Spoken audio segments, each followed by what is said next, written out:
Hi friends, for our math journal today, we're going to do subtraction up to 5. So the first thing we're going to do is write our name at the top. Remember, the first thing I do is always the same. Look at the top and write my name. Then if you see over here, we have a color code. So if our answer ends up being a 0 or a 1, we're going to color this all R-E-D, red, R-E-D, red. I can spell red, I can spell red. Fire trucks are red. Stop signs are red too. R-E-D, R-E-D. If our answer ends up being 2 or 3, we're going to color it hi-ho. Did you know B-L-U-E spells blue? All right. And then if our answer ends up being a 4 or a 5, we're going to color the saw. G-R-E-E-N, G-R-E-E-N. I know how to spell green. G-R-E-E-N. Okay, my friends. Now, we're going to look at the subtraction sentence. I have 3 minus 1 equals. Okay, to solve these, you can do a couple of different things. You can draw a picture. I can draw 1, 2, 3 dots and cross off 1. So 3 minus 1 equals 1, 2. Or you can use your manipulatives as well. You can use your snap cubes. So I could put 1, 2, 3, take away 1. I have 1, 2 left.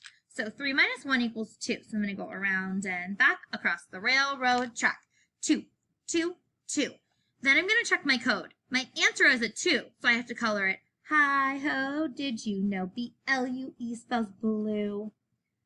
All right, my friends, let's do one more because this is a little bit tricky. Okay, my next one says 5 minus 4 equals. So again, I can draw a picture.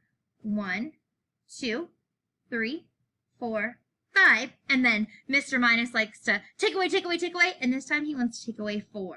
So 1, 2, 3, 4, and my answer is 1. Now, I can also do it with my snap cubes. I can put down 5 snap cubes. 1, 2, 3, 4, 5, and then I can take away, take away, take away, 4. 1, 2, 3, 4, and I'm left with 1. So my answer is 1. Then I'm going to check my color code. If I see a 0 or a 1, I have to color it R-E-D, red, R-E-D, red. I can spell red, I can spell red. Fire trucks are red, stop signs are red too. R-E-D, R-E-D. All right, my friends, you're going to do the rest on your own. So remember, you're going to solve it, write what's left, and then color it by the code. Do your very best, and Mrs. Newlands and I will see you at the end of the day.